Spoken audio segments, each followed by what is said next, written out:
So I started working at Stokes Craven Chrysler Jeep Dodge. It's not that anymore. It's something automotive off of I-95 in Manning.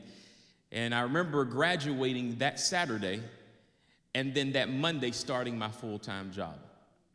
I was like, I'm going to make all the money I can possibly make. And what I discovered is something that God was doing in my life, trying to allow me to see him as the person that he really was. I started reading my Bible. I really started reading my Bible. I was probably 20 years old. I started with a business degree. I bounced around going to school for music. And then ultimately, at this particular point in my life, I decided because I wanted to know more about my faith, I was going to go and take an undergrad in Bible. And I was reading and reading and reading and reading, and the more I read, the more my heart changed, the more I was convicted, the more I saw Jesus in a way that I had never seen him, hearing people talk about him in church. I mean, let me just be real. I grew up in a household where my dad would sit at the study desk all day and read his Bible. He would preach every Sunday. I was in church more than I can imagine I wanted to be. But there was nothing that compared to me reading off the pages of the Bible about this man, Jesus Christ. And then it hit me. I needed to make a life change. And I remember being at home. If you all are familiar, there's this man that we all grew up hearing on the radio. He would come on at, I think, 9 o'clock every Saturday evening. His name was Bishop W.L. Bonner. Anybody remember Bishop Bonner?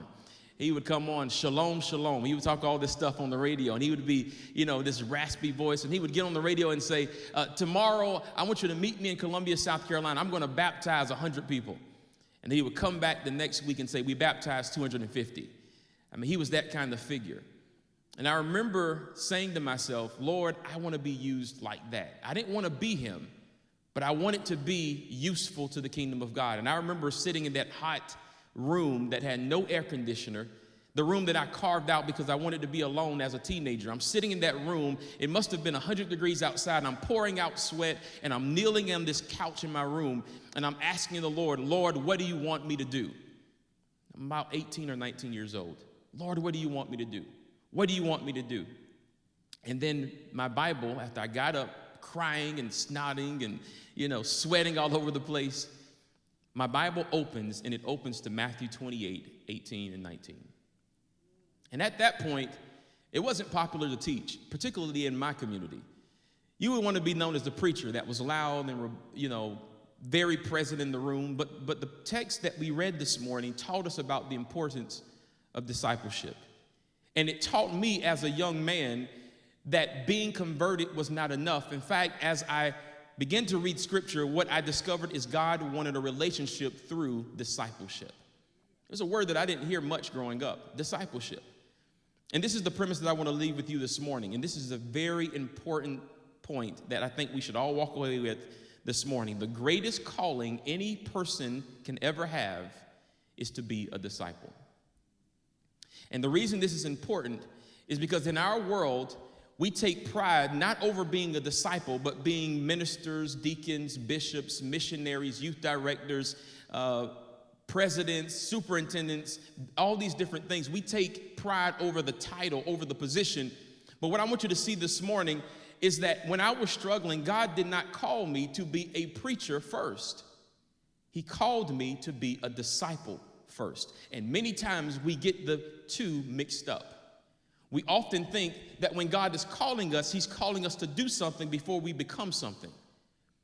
But before we can ever do something for Jesus, we got to become something for Jesus. How many of y'all received that this morning? Before I can ever preach, before I can ever sing, before I can ever help someone, I must first learn how to follow Jesus. So whenever we address the question, what is my calling in life? And many people live 30, 40 years and they say, I don't know what I'm supposed to do and who I'm supposed to be. They say things like, I don't know what my calling is. Let me help you this morning. The first thing that God has called us all to do and be is a follower of him. So when someone asks you, who are you? You tell them, I'm a disciple. I wish I could have done this and be more creative. I wish I had a discipleship shirt this morning. I know we got our colors on this morning, and this is all I could find, by the way. I hope I didn't disappoint you. This is the only thing I could find to put on this morning. But I'm telling you, I wish I could have a shirt that said disciple, because at the core of everything we do, we are followers of Jesus Christ. Here's the interesting thing about being a disciple. In the Roman world in which Jesus lived in, people would often go to teachers and say to them, can I follow you? because they would say, there's something in you that I see that I love and I want to become. How many of us like basketball in here? How many of us are basketball? Okay, we got my guys in the back. They're like, I'm hoopers. All right, let me ask you, who's your favorite player, man? Who's your favorite player? Thank you. You my friend. I might give you $5 at the service. We're cool. Who's your favorite player? Oh, now it's LeBron. All right. Who's your favorite player? John Morant. All right, local. Good. Who's your favorite player? Paul George. All right. We got some athletes in here. Y'all think y'all can take me on the court? Nah, I don't know. Y'all better, yeah. I've been in the gym lately. I've been in the gym. All right. But understand this. Whenever a young man has an opportunity, if LeBron James came here this morning and said, hey, I'll give you a chance to go back with me to LA, all expenses paid. I'm going to put you in the camp. I'm going to mentor you. I'm going to get you into college. Would you take him up on that? Yeah? All right. Without a doubt, right? You wouldn't even ask your parents, would you? You just go. You'd be like, I'm going. All right. Let me ask you this. What if he said, all right, you got to wake up every morning at 5 o'clock a.m. All right. You got to be in the gym, do cardio for an hour. You got to lift weights, right, for an hour. And you can't eat any sugar. Would you be willing to do it? All right. See, but this is what discipleship looks like. You see what I'm saying? Discipleship is not just simply believing, but discipleship is seeing something and let me ask you, why would you want to do that? As hard as that would be, why would you want to do that if LeBron told you to do it? Because you want to become LeBron. You want to be like LeBron when it comes to playing basketball. You want to be able to jump out of the gym, make $1 billion, and you understand that he has the recipe for success. That's what discipleship is about. It's about seeing something in someone that you admire and you want to follow. But here's what we see in the Roman world. People would do that in the Roman world, but when it came to Jesus, you couldn't follow Jesus unless he called you. You see, people ran up to Jesus often and said, Jesus, I love you, I admire you. There's something special about you. And then Jesus would say things like what he said to the rich man in Mark chapter 10, verse 17 through verse 27. He comes up to him and says, hey, Jesus, what do I do to inherit eternal life? And he says to him, you got to go sell your possessions in verse 21, give the money to the poor, live with me as a disciple, and then you will have treasure in heaven. Then you can come follow me. The man in verse 22 did what my brother back here wouldn't do. He fell on his face, went away sad because he had a lot of possessions. He said, I'm not willing to make that kind of sacrifice. There's another person in Luke chapter 9, verse 57 through verse 60. This person has no name in this particular gospel, but he comes and he sees Jesus walking around and he asks him, how can I follow you? I'll follow you everywhere you go. But then Jesus took him and said, listen, foxes have dens to live in, birds have nests, but the Son of Man has no place to lay his head. And he said to another person, come follow me. Now notice what happens in verse 59. The man agreed, but then he said, Lord, let me first go home and bury my father. Pretty reasonable request. I just lost my father. If I'm going to follow you, I don't mind giving up everything, but first let me go back and take care of business at home and then we'll be okay. Jesus says this in verse 60, let the spiritually dead bury their own dead. Your duty is to go and preach about the kingdom of God. Pretty tremendous sacrifice. And what we see in these examples is that when Jesus is approached and he tells people what it costs to follow him, they normally say no. But when Jesus calls a person, then they're able to come and follow him. Here's the first principle I want to give you, and I only have two this morning. The first one is this: true discipleship requires a break from your past. And that's why it's hard to really be a disciple at times. It's easy to convert. But when we talk about discipleship requires that I walk away from something that I might enjoy quite a bit or may not be willing to give up because I see something more valuable in Jesus. We find this happening in Mark chapter 1, verse 16 through verse 20. Jesus is walking along the Sea of Galilee, and it's one of the popular spots for fishermen. Simon and his brother Andrew were there. They were throwing out their nets fishing. These men were fishermen. If you've ever watched I can't remember the name, Chosen, thank you. The Chosen, this depicts it very well, what this looks like. Here they are out there toiling, fishing because the Roman government is taxing them to death, and they have to make a living to pay off of their taxes, or else they're going to be in prison, or else have more taxation applied to them. And here they are trying to toil with this life of fishing, and Jesus walks up. They didn't say anything to him, but Jesus walks up to them and says, "Come follow me." And notice what they did. They dropped their nets and got up and followed Jesus. It's almost as if Jesus looks at a person and says, "I see something in you that maybe you don't even see in yourself, that if you will lend your life to me, I'll make you something that you never thought you could be." May I suggest to you this morning, the reason you're here this morning is not because you were here for a Black History Month. I know that was the hook that got you here, but at the end of the day, Jesus woke you up, God woke you up this morning because he sees something in you that you may not even see in yourself. You stand in the mirror and you say, "What am I here for? What am I doing with my life? Where am I going from here?" And I'm just here to say to you this morning, God brought us all here to remind us that the first and the highest calling that we've ever been given is not just to be a great dad or a great mom, not just to be a great professional, but to be a follower of Jesus Christ. In Mark chapter 2, verse 13, out of all people that he could have called, he went to a tax collector. The guys we hate the most in the world. April is right around the corner, by the way, guys. Don't forget your taxes, all right? And here he is. He walks by the tax collector, who, by the way, was hated by everyone because they not only did they tax people, but they stole from people. They overtaxed people. They used the system to take from people what they earned with their hard work. And Jesus walks up to Levi at the tax collector booth, by the way, and says, "Follow me and be my disciple." The moment Jesus said that to him, he didn't mince words. He got up off that tax collector booth, started walking, and he followed Jesus and became one of the 12 apostles. This meaning of discipleship is powerful. This is what it means to be a disciple. It means not just to be a hearer, as Jermaine said in his prayer earlier this morning, but it means to be a learner. It means to be a student. It means to follow a person with a sort of devotion that you don't find in everyday life. It literally means to devote yourself not only to the teaching, but to the person. It means to have a particular lifestyle that is modeled after the one that you say you are following. And three things come from that. First, you learn from Jesus. You live like Jesus. And the third thing is you conform to Jesus. So one of the primary marks of your discipleship is how you reflect the one that you are following. One of the things I love to do with my wife is I love to say, all of my kids look like me. Like all of them. And all of them, and I see my mother-in-law back there looking like, you might as well give it up, you know. I love to say Jeremiah has my eyes, even though he probably has his mom's eyes. I don't know.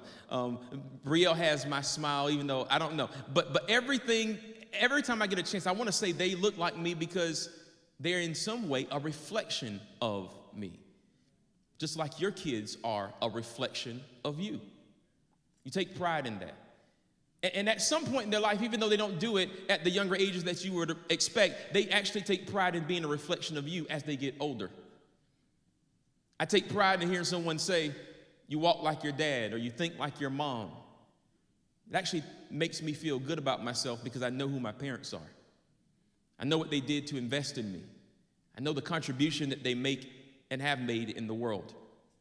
When we talk about Black History Month, we know several figures in the world that have made their marks, and I would be even moved to say that it's our time to make our mark as well.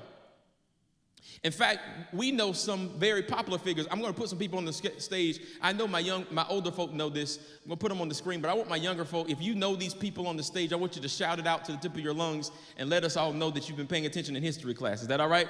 All right. Hey, y'all got it? I'm going to say it again. If you know the person on the screen, I want you to shout them out and let your parents know you've been paying attention in history class. All right? Let's go to the first one. Who's this person? All right, Martin Luther King Jr. Good, good. All right, how many of us got that this morning? Martin Luther King Jr. All right, good. All right, we're going to get a little, all right, I'm going to warn you, it's going to get a little tricky, all right? You might not be as confident going forward. Who's the next person? Oh, okay, Rosa Parks. All right, good, good. All right, who's the next person? Let's do the next person. Frederick Douglass. All right, we got some people. All right, y'all got to be quick. You got to be quick. These guys back here are sharp. All right. Y'all ready for the next one? Y'all ready for the next one? All right, who's this person? Who's this guy? Booker T. Washington. There you go, Kayla. All right, Booker T. Washington began Tuskegee Institute, one of the greatest leaders of civil rights and pre-civil rights. He's an amazing leader, had the voice of the president, had the voice of the country, and without him, many of us would not have the opportunity to go to college. All right, he trailed a path in a very controversial way, and whether you agree with him or not, he did what it was needed to help black folk get a chance. All right? We'll talk about that at some other time. Who's this next guy? Look at this next guy, one of my favorites. Oh, it's getting quiet over here. It's getting quiet. W.E.B. Du Bois. Come on, Kayla. So I'll tell you a quick story. When I went to Africa, went to Ghana, I had an opportunity, I wish I would have put the picture in here, to stand in the home of W.E.B. Du Bois, his last home. I had an opportunity to literally take the books off of his shelf that he read and wrote and hold it in my hand. And ironically, one of the books that he wrote was a sociological study on the state of South Carolina. And he was so meticulous about literally naming cities with their populations and their characteristics. Brilliant. He's one of my favorites by far. It ain't even close. I love W.E.B. Du Bois. And on the contrary of what Booker T. Washington stated, he stated that we deserve to be at the highest pinnacle of educational experience. Whereas Booker T. Washington would say, give us a chance wherever we can find it. If it means working in a mill or creating our own school, it doesn't matter. But W.E. Du Bois stated that we were smart enough, brilliant enough, and had the rights to be with the smartest and most brilliant people in the world. So he's one of the first graduates of Harvard. And he really, really caused some trouble, which is why he ended his life spending it in Ghana. How about this next person? This may be a little more fresh to y'all. Who's this next person?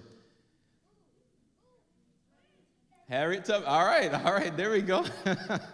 Harriet Tubman. They called her, if I get this right, modern day Moses, walking people through. Y'all see this little woman? Look at her. She is powerful. Walking people through the Underground Railroad to get the freedom. On her first trip, they stated, all right, you made it. You got some people. You made it yourself. Relax. She said, wait a minute. No. I got to go back. She did this, I think, 4 times, going back, risking her life, taking people through the Underground Railroad. Here's the thing she said that was so outstanding. She said, I would have freed more slaves if only they had known they were slaves. What she was saying is people were in slavery saying, what do we need to leave for? We're comfortable. We're good. You go on and take that risk. We'll leave it to you. But she knew, I'm not free until I get out of this place. All right, we got one more guy. He's controversial, but he's worth knowing. Who's this guy? Anybody know him? Malcolm X. All right, good. Malcolm X. Malcolm X was very controversial. Some things he said shouldn't be said, but he stood up. Boy, I tell you, he stood up, and he was amazing. Now, if you think about Martin Luther King, on the other side, there was Malcolm X. Just like if you think about Booker T. Washington, on the other side, there's W.E.B. Du Bois. We often have these different extremes, but the point is to get us to where we need to be, and that's what we celebrate. Malcolm X was a true pioneer in that when they were talking about the Nation of Islam, he went to Mecca and he discovered, wait a minute, we got some things wrong here in America. We're talking about this idea of Nation of Islam, but really, Islam is universal. That's what he posed. And he was separated, and many people believe it was the reason why he was killed. In fact, many people would argue that gentlemen like Farrakhan and some of the others were involved in that. But I want to say this morning that our history doesn't start with the 1960s, 1950s, and 1940s. See, there were black people in the world long before these individuals who were impacting what we do here today. Talk about individuals like Tertullian, who was born in Carthage, North Africa. One of the most influential theologians of the time and of any time. It was by him we got the word Trinity. He was a Latin father, and he coined the word Trinitas, which means three persons. He would set the tone for understanding the divinity of Jesus in a way that had not been systemized before him. He wasn't a bishop. He wasn't even determined to be a saint in either the Roman or the Eastern Church. But what he was a man that stood up and impacted Christianity by apologizing, which means to defend the Christian faith. And this is what I want us to say, because we often talk about colonization, and we often hear this idea that, Christianity came to America through white people. Let me just tell you, that's not true. That's not even historically true. That argument is completely is completely unknown to people who lived during these times. If you go back to Mark in the book of Acts, Mark went to Africa. In fact, if you go to Acts chapter 8, Philip and all the other apostles were making their way over to Africa, which is at the center of the Roman Empire, spreading the gospel. If you look at the day of Pentecost, people were there from Africa. If you look at the Ethiopian eunuch, he was the servant of the Queen Candace. He was from Africa. So the idea that we received Christianity from slave ships and from people who came over and took us from our home is not true. It's just not historically true. We were some of the first people in Africa to receive the gospel. And let me go a little further. If it wasn't for people in Africa, Christianity would not be what it is today. Here's another person, Cyprian, who was indeed a bishop of the church, of the highest ecclesiastical order. And without him, we would not have the sort of order we see in the Roman Catholic Church or the Eastern Orthodox Church. He taught us how to operate as a system. He told us how bishops had authority and the church had place in the life of every believer. In fact, he was the one that popularized the idea that without the church, a person cannot really be saved. And you can imagine how that took off going into the 15th and 16th century. There's another one by the name of Augustine of Hippo, who was the most influential theologian of all times. He was a bishop of Hippo, and this man, Augustine, gave us ideas like original sin, predestination, free will. He did all of these things, not from a European society, not from a European country, but from the heart of Africa. So, inherently, we are a people of Christianity. But when I think about discipleship, I don't think about Augustine. I don't think about Cyprian. I don't think about Tertullian. I don't think about Martin Luther King, Malcolm X, or any one of these individuals. Great people.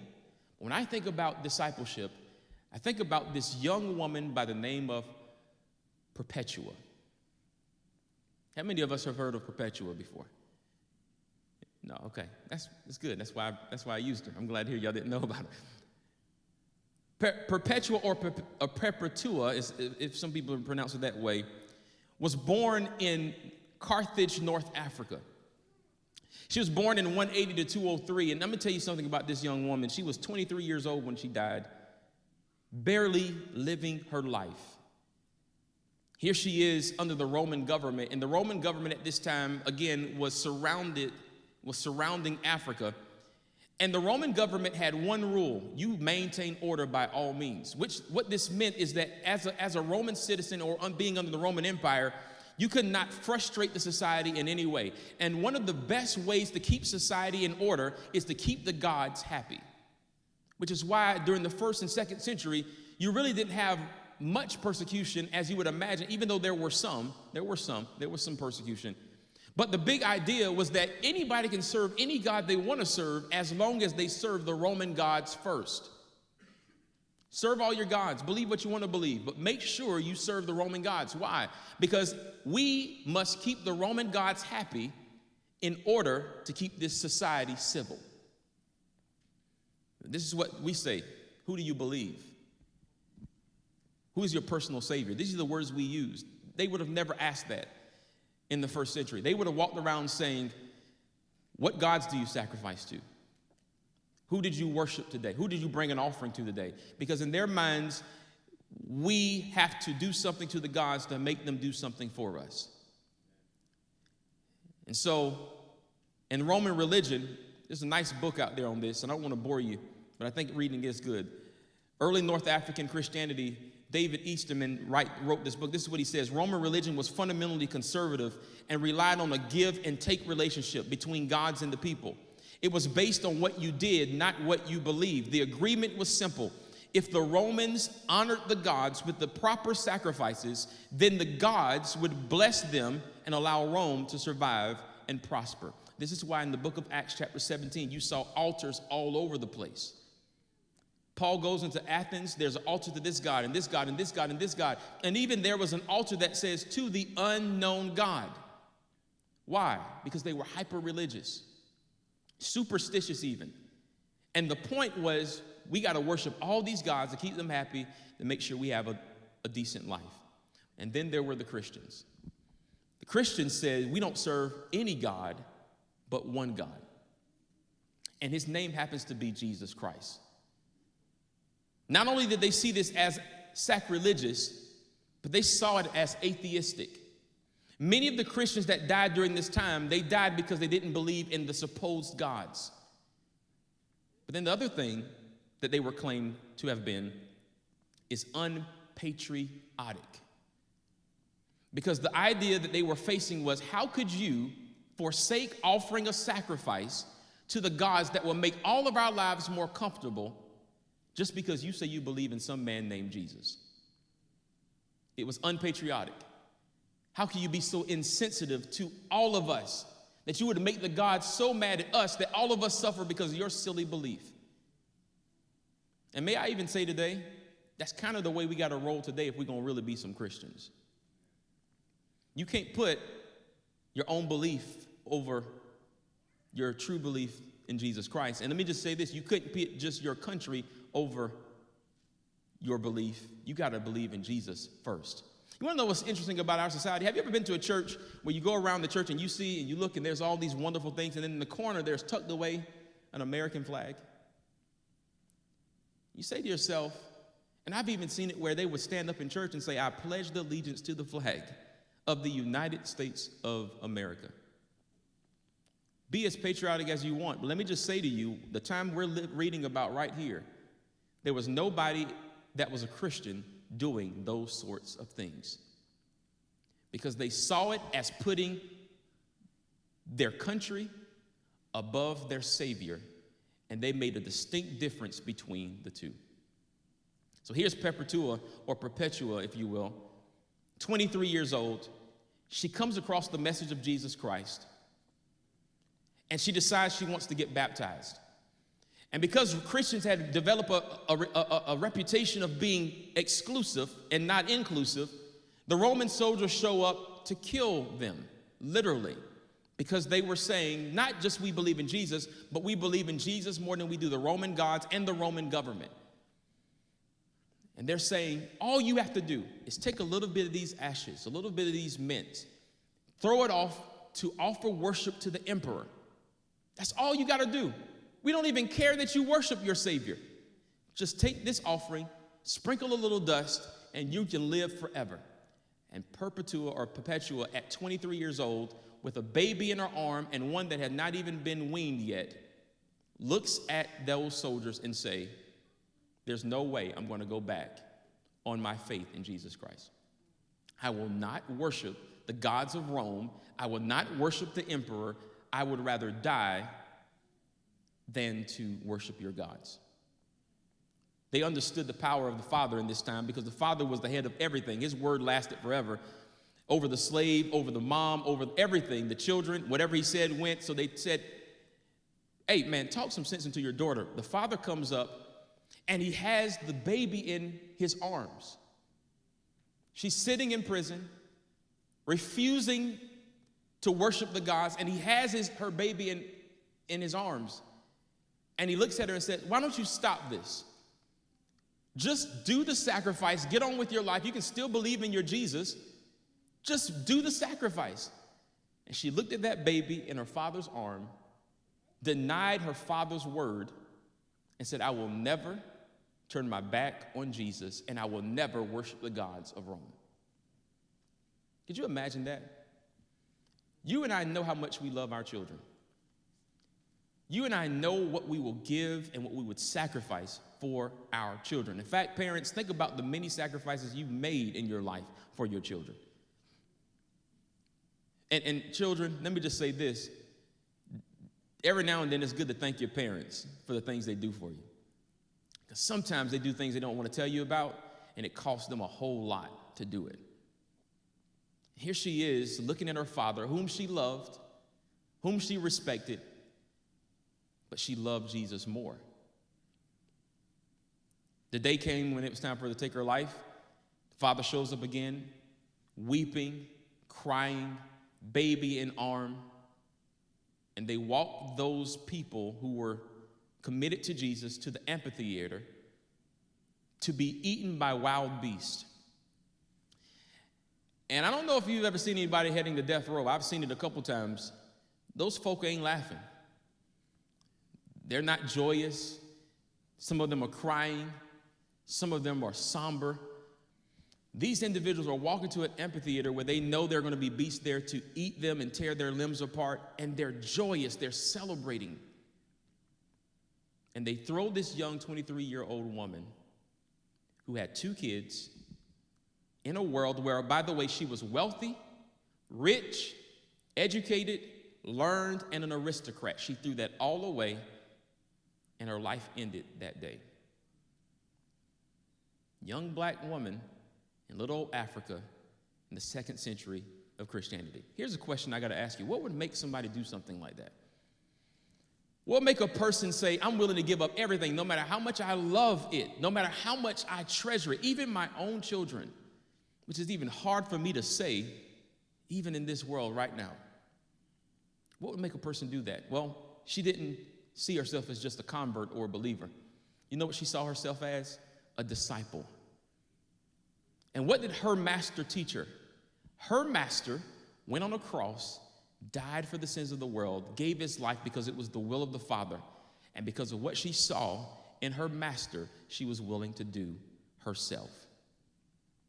She read scriptures like Luke chapter 14, verse 26. If you want to be my disciple, you must by comparison hate everyone else, your father, your mother, your wife, your children, brothers and sisters, yes, even your own life. Otherwise, you cannot be my disciple. She read passages like Matthew chapter 10, verse 37 through verse 34. Don't imagine that I can bring peace to the earth. I came not to bring peace, but a sword. I have come to set a man against his father, a daughter against his mother, a daughter-in-law against her mother-in-law. Your enemies will be right in your own household. If you love your father or your mother more than you love me, you're not worthy of being mine. Or if you love your son or daughter more than me, you're not worthy of being mine. Here's the second principle I want to take from these passages. Here's true growth. True growth is the ability to deny yourself and follow Jesus.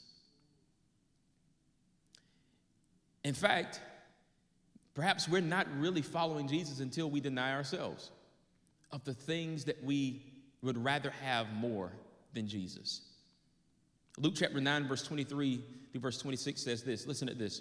He said to the crowd, if any of you wants to be my follower, notice what he says, not just my believer, but the person that follows me, you must give up your own way, take up your cross daily, and follow me. If you try to hang on to your life, you lose it. But if you give up your life for my sake, you will do what? You will save it. And what do you benefit if you gain the whole world, but you or yourself are lost or destroyed? For Perpetua, her cross was giving her life in that amphitheater. For some of us, we'll never face anything like that. But let me just say, we all got a cross to bear. We're following Jesus with a cross on our backs every day. I came across a picture one day of this man walking on the beach. Did you show me this, Jeremiah? Somebody did. I saw this, a man walking on the beach with a cross on his back. And you know, it's already hard enough to walk through the sand without anything. I mean, brothers, if you've ever walked with a cooler at the beach, you know what I'm talking about. All those drinks in that cooler you trailing.